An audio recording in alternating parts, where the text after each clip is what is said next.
Diabetes जर एखाद्याने व्यवस्थित नियंत्रणात नाही ठेवला तर तो एका स्लो पॉइझनिंग सारखा असतो. डायबेटीस हा आता काही स्पेशल प्रॉब्लेम राहिलेला नाहीये. केवळ स्पेशालिस्ट कडे जाऊन तो प्रॉब्लेम सॉल्व्ह होईल अशातला भाग नाही. बहुतेक वेळेला लोक 10-10 वर्ष कुठल्या तरी फिजिशियन कडे ट्रीटमेंट घेत असतात. फक्त गोळ्या देताना म्हणतात ह्या गोळ्या घ्या आणि गोड खाऊ नका असं म्हटलं तर त्यांना भागत नाही.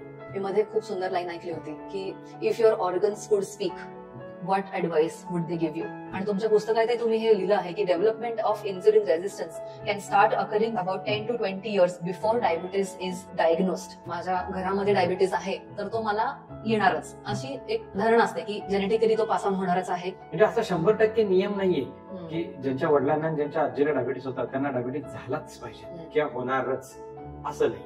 हा पण होण्याची शक्यता आहे. म्हणून तुम्ही मध्यम वयामध्ये काळजी घ्या. आहाराचा रोल प्रिव्हेन्शन, मॅनेजमेंट आणि रिव्हर्सल. Second is exercise. झोप हा another very important aspect. Role of stress in prediabetes. आणि सगळ्यात महत्वाचा म्हणजे योग. आयुर्वेदामध्ये एका ठिकाणी असं सांगितलंय की ज्याला डायबिटीस डायग्नोज झालाय त्याला 4-5 गुरं द्या आणि दिवसभर त्याला ही गुरं राखू दे. मग गुरं जिथं जातील तिथं त्याला आपला काठी घेऊन त्याच्या मागं फिरू दे. 1 वर्षभर जर तुम्ही गुरं राखत राहिला तर तुमचा डायबिटीस बरा.